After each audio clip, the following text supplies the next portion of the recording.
वाला आरक्षण, हम दलितों वाला आरक्षण, हम छीन के लेंगे आरक्षण, हम छीन के लेंगे आरक्षण, हम छीन।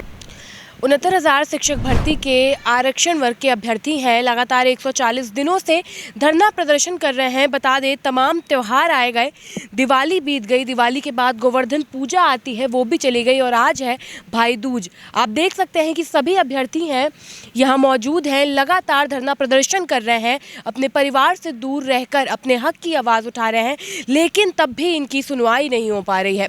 भाई दूज है आज, सभी को अपने घर पर होना चाहिए, लेकिन आप यहाँ हैं, क्या कहना चाहेंगे?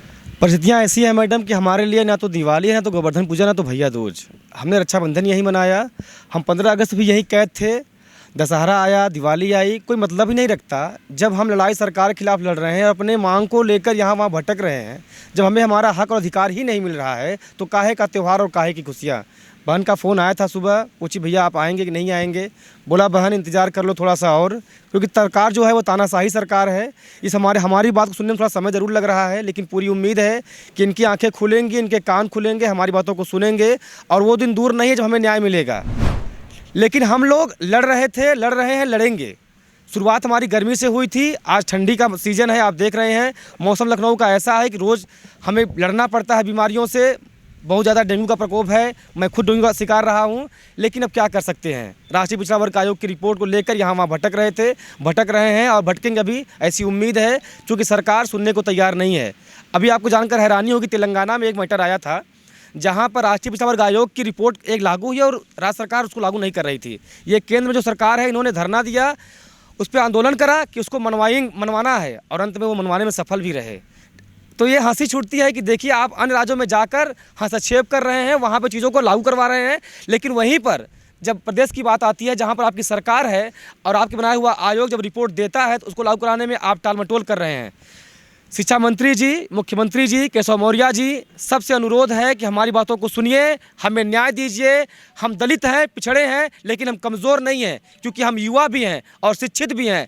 अगर आज हम तड़प रहे हैं तो वो दिन दूर नहीं जब आपको भी तड़पाएंगे। इसलिए अभी समय है, होश में आइए और हमें हमारा न्याय दीजिए। नहीं, ये शिक्षक है, इसकी गोद में प्रलय और निर्माण दोनों पलता है। आज हम निर्माण की कामना कर रहे हैं, लेकिन अगर प्रलय आएगा, उस प्रलय में आपको बहा ले जाएंगे। क्या कहना चाहेंगे? एक लंबा समय हो गया, लेकिन अभी तक कोई उम्मीद नज़र नहीं आ रही है, लेकिन आप लोग उम्मीद लगाए बैठे हैं कि कुछ हो जाएगा। उम्मीद तो है, हम लोग उम्मीद पर ही एक पहले दिन से और 140 दिन आज हो गया, आज तक हम लोग उम्मीद छोड़े नहीं हैं और छोड़ेंगे भी नहीं, क्योंकि हम लोग धैर्यवान लोग हैं। और आप देख लीजिए, भैया दूज होने के बावजूद हमारी बहनें हमारे साथ हैं, तो हमें इसका भी गम नहीं है कि हमारे परिवार के लोग नहीं हैं। हमारा यही परिवार है, यही भाई है, यही बहन है, पूरी फैमिली हमारी यही है। तो जब जहाँ फैमिली रहेगी वहाँ तो हमको भी रहना पड़ेगा, चाहे वो दुख हो या सुख हो। तो ये दुख के समय है, हमें विश्वास है कि हम लोगों का ये धैर्य एक दिन ज़रूर सुख में बदलेगा। और रही बात सरकार की, तो सरकार को इसके बारे में सोचना चाहिए, क्योंकि पिछली सरकार भी शिक्षकों को लेकर ही गई थी। याद होगा आपको, शिक्षा मित्र के मैटर पे अखिलेश यादव जी ने कहा था कि शिक्षा मित्रों का समायोजन करेंगे और 20 लाख बीएड बेरोजगार, बीटीसी बेरोजगार उनसे नाराज़ हो गए थे। तो वही हाल ये भी करने जा रहे हैं, तो ये भी धैर्य रखें। मात्र 2-3 महीने की बात है, ये आरक्षण मुद्दा इनको लेकर डूबेगा, ये हमारा वादा है। अगर सही समय रहते इस मामले का निस्तारण न करते हैं ये लोग, तो चुनाव में तैयार रहें। एक लंबा समय हो गया, त्यौहार पे त्यौहार आए जा रहे हैं, तो क्या घर वाले नहीं कहते कि अब रहने दो, अब आ जाओ?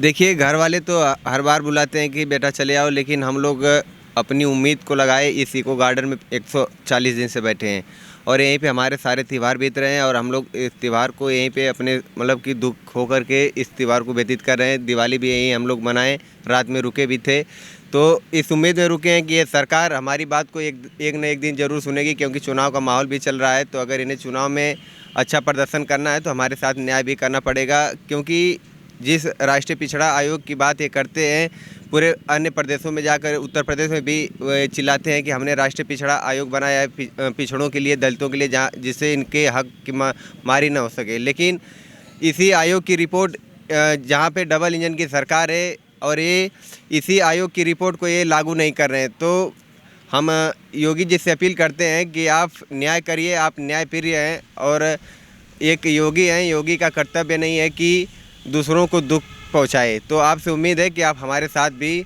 अच्छा काम करेंगे। और भी लोगों से बात करेंगे, क्या कहना चाहेंगे आप? देखिए, जब आप कह रही थी कि आप लोगों की मांग है जो सुनी नहीं जा रही थी, तो मुझे बहुत आश्चर्य हो रहा था, क्योंकि हमारी मांग नहीं है, राष्ट्रीय पिछड़ा वर्ग आयोग की रिपोर्ट है, आयोग को ही मनवाना चाहिए यहाँ। लेकिन भाई ने बताया कि तेलंगाना में अभी एक मैटर हुआ था, तो वहाँ राष्ट्रीय पिछड़ा वर्ग ने प्रेशर बनाया और तेलंगाना से मनवा लिया। लेकिन यूपी में उनकी सरकार है, नहीं मनवा पा रहे हैं। उसका खामियाजा इन्होंने हिमाचल में भुगता है। जो जेपी नड्डा जी घूम घूम कहते हैं कि पिछड़ों के हक के लिए राष्ट्रीय पिछड़ा वर्ग आयोग बनाया, वही उन्हीं की गृह जनपद में जब चुनाव होता है तो इनकी पार्टी मात्र 2632 वोट पाती है। इसको नेशनल मीडिया नहीं दिखाएगी, क्योंकि वहाँ जमानत भी नहीं बची थी। तो ये तैयार रहें, या तो नौकरी देंगे या तो यूपी से जाने की तैयारी करें। क्या कहना चाहेंगे? मतलब बहुत लंबा समय हो गया है, अभी तक कोई कार्रवाई नहीं हो रही है।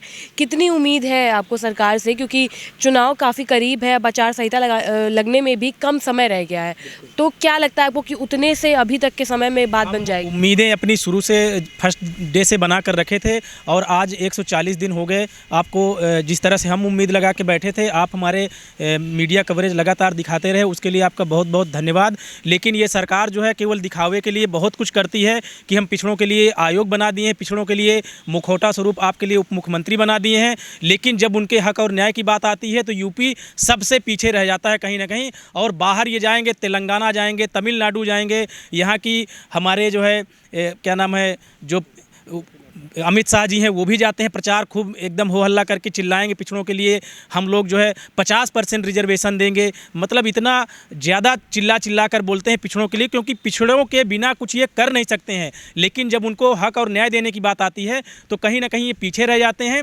मतलब एकदम चालाकी से सारा काम अपना निकाल कर उसके बाद पिछड़ों को एकदम झुंझुना दिखा दिया जाता है। क्या कहना चाहेंगी सरकार से? क्या कुछ झेलना पड़ रहा है, किन परिस्थितियों से गुजर रहे हैं आप लोग, क्या कहेंगी? देखिए, परिस्थितियाँ तो ऐसी हैं कि हम लोग बहुत कुछ यहाँ पे झेल रहे हैं। एक होता है गर्मी का मौसम, सर्दी का। गर्मी में तो ये है कि चलो इंसान कहीं भी बैठ के, गर्मी भी मैं भी नहीं सहन कर पाता। अब बात है ठंडी की, तो इन्हें इतनी तो शर्म और हया होनी चाहिए कि हम लोग यहाँ पे कैसे रह रहे हैं, कैसे नहीं रह रहे हैं।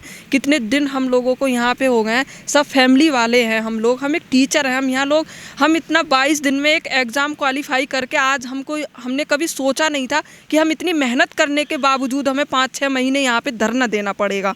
और अभी भी, लेकिन हाँ, हमें ये उम्मीद पूरी है कि हमें हमारा हक ज़रूर मिलेगा। जो हमारे भाइयों ने, जो हमारी बहनों ने, जो हमने जो मेहनत की है ना, उस मेहनत का फल हमें ज़रूर मिलेगा। बस ये है कि बस इनकी आंखें खोलने की हमें ज़रूरत है।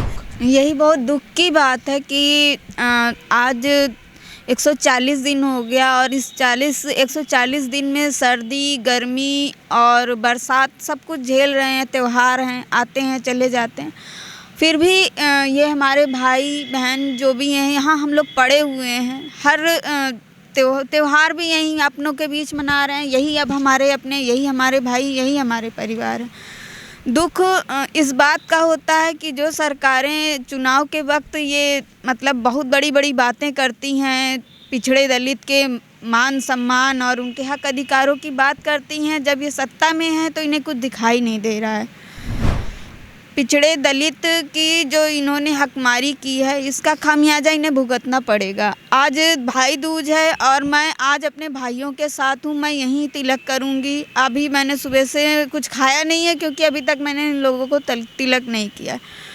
मैं सरकार से यही अपील करूँगी कि 23 नवंबर को जो हम लोगों ने एक महाआंदोलन की डेट रखी है, उससे पहले ये हमारे लिए एक निष्कर्ष निकालने कि हमारे साथ न्याय कर दें और हम लोग अपने घर को चले जाएं। नहीं तो एक जो महाआंदोलन होगा उसकी गूंज पूरे भारत में गूंजेगी, और इसका खामियाजा इन्हें इनके चुनाव में ज़रूर देखने का मिलेगा। क्योंकि आप सिर्फ 15% के सहारे चुनाव नहीं जीत सकते हैं, आपको पिछड़े दलितों की ज़रूरत पड़ेगी। और जब पिछड़े दलितों की आप हकमारी करेंगे तो ये आप कैसे आपका साथ दे पाएंगे। तो जैसा कि आपने देखा, जो अभ्यर्थी हैं वो लगातार अपनी मांग को लेकर धरना प्रदर्शन कर रहे हैं। इनका कहना यही है कि तमाम त्यौहार आए गए, लेकिन जब तक इनकी जो मांग है वो पूरी नहीं हो जाती, वो यहाँ से कहीं नहीं जाने वाले। इसके साथ ही इन लोगों ने पहले ही ऐलान कर दिया था कि 23 नवंबर को एक महा आंदोलन होगा और उस आंदोलन के ज़रिए ये लोग सरकार की आंखें खोलने का काम करेंगे। फिलहाल के लिए इतना ही। कैमरा पर्सन अभय के साथ मैं शिवांगी, JMD खबर लखनऊ।